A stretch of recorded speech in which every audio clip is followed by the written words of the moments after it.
Anyway, it's not about the game. Al Michaels, people taking shots at him. Trolls online, up in arms, they're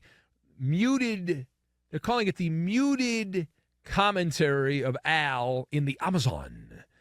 Not happy. And so he gets another spin at that tonight, but Al Michaels' broadcast partner has come out to his defense.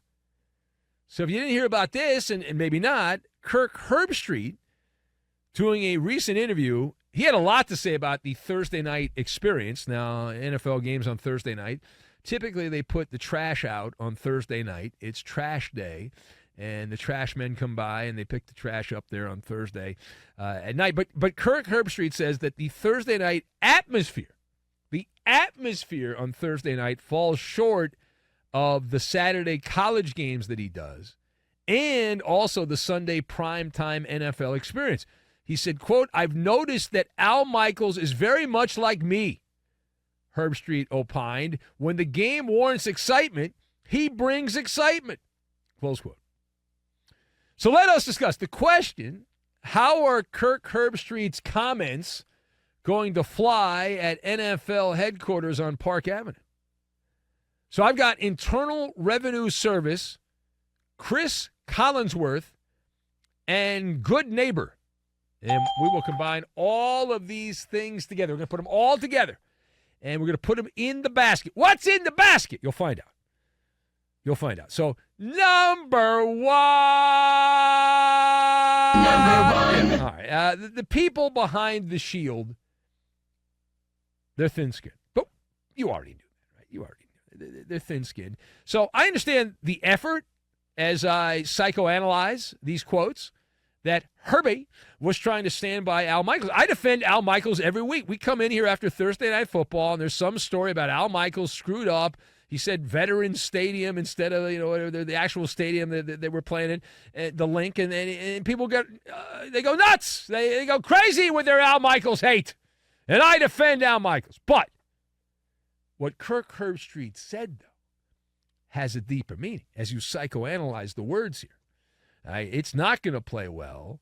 I respect the hustle, but the fraternal order of NFL muckety mucks, the big shots at the NFL, are not going to sit by idly twiddling their thumbs. You either are with us or you're against us. And these comments from Kirk Herbstreit would seem to indicate that he's admitting the games on the Thursday night package suck, which they do. They stink. They put the bad games on Thursday night. But here's the problem. Here's the problem. It doesn't matter. Right? It doesn't matter because the NFL, this is what they want. They're getting Amazon to pay a ton of money, and they want you to be a good foot soldier. Shut up and follow orders is what they would like.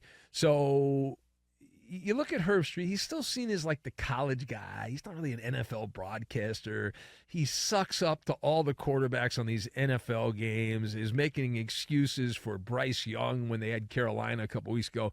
Bryce Young was embarrassing. He didn't need excuses being given for him. It was absolutely terrible, right? But he's not like a real NFL broadcaster, Herbstreit. He's just masquerading as an NFL broadcaster. He's a college guy.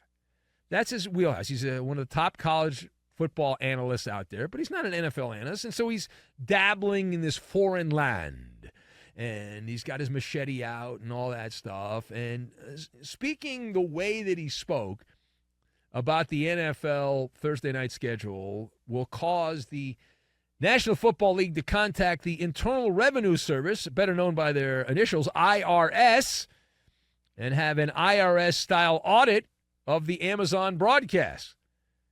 Now, the NFL, think about the Amazon broadcast. You've got Kirk Herbstreit here, who's kind of doesn't seem like he's that into it. Al Michaels, who's getting trashed for being too old.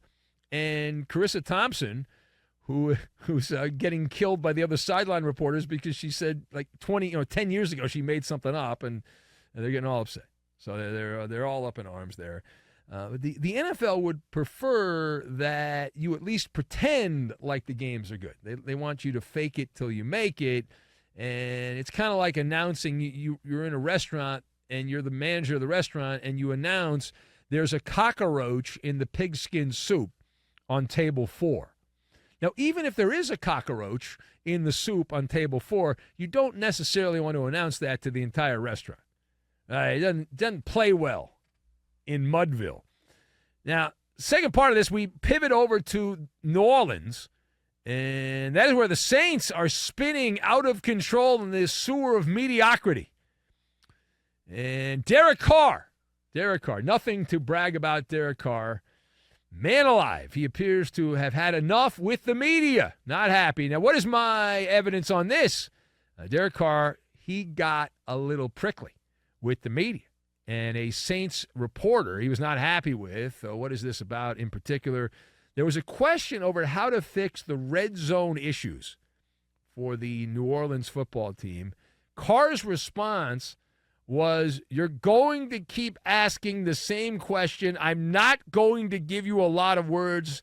And no answer, Carr declared, because I'm not going to tell you. He muddled to the media. So the question on this one, on the Derek Carr story, what is your read? What is your read on Derek Carr's angry response to a rather benign question about the Saints' red zone offense? So Carr is starting to feel it a little bit. His feet are starting to get a little hot there. That he's getting close to the boiling cauldron, if you will. This was supposed to be the Cinderella story. Right? Redemption in the bayou, and after flopping with the Raiders, a second chance, Carr would rise again in the South. And how's that working out? Well, he stunk with the Raiders, and he's the same guy we thought he was going to be with New Orleans. That is the guy that has shown up. And so this becomes a Chris Collinsworth story. It is a double doink, is what it is. He doinked with the Raiders, and now Derek Carr is double doinking with New Orleans. And how bad is the red zone attack for the New Orleans football team? It's a fair question. The Saints are 29th in the NFL. They're actually right around the top 10 in yardage. They just get down inside the red zone, and then Derek Carr does what Derek Carr does. He screws up on a regular basis, and Carr can't tell reporters how to fix the red zone issues. He cannot tell them how to fix the red zone issues because he doesn't know. He doesn't know how to fix the red zone issues. All right, so that's the problem on that. All right, final point. We now head to the preamble for the 49ers, the Niners and the Eagles, as they will lock heads this weekend in the biggest game of the year in the NFL until next week when there'll be a bigger game. But this is a pretty big deal, rematch of the NFC title game and all that. So the wise guys have the 49ers as a road favorite. Now, keep in mind, this is unprecedented. In the last two generations, last 50 years, we have never seen a team with this good a record at 10-1 with a healthy starting quarterback at home as a dog. Arf, arf, arf. It hasn't happened. It has not happened. So why? And I bring this up because Kyle Shanahan is confused. The Frisco coach, Kyle Shanahan, confused by the odds makers here having San Francisco as a road favorite. So make it make sense, and I will absolutely make it make sense. The wise old guys that put the lines together for these NFL games, what they're telling you is they don't think the Niners are just a little bit better than the Eagles. They think they're a lot better because typically the home team's favored by 3. So really what they're telling you is that the Niners are 6 points better than the Eagles is really what they're telling you. And they're also trying to get people to bet on Philadelphia.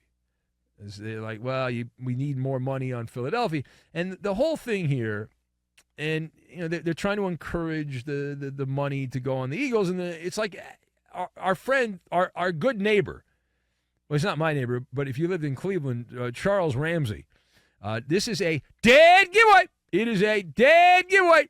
It is. Because for the uneducated in the gambling world, the goal of the bookmaker, the goal of the house, they set the opening line. The public is the one that establishes the final line. And it just depends on how much money is bet on each of these games. Right? So on the total amount of money. And so what you want, if you're the house, is you want equal money, 50-50 or as close to 50-50 as you can get on each side. The reason you want that is because if you have too much money on one side, that's called obviously liability, and you are at risk of losing a decent amount of money. It's simple MALLER math. But if the money's even, you don't care because you are guaranteed a profit. You can just make your money on the VIG, as it is called. That is also known as the juice, but not O.J. Simpson's juice. It's called juice. It's the house edge. Normally, it's about 5%. Normally, it's about 5%. So if money's even on this game between Philadelphia and San Francisco, the house would win 5%.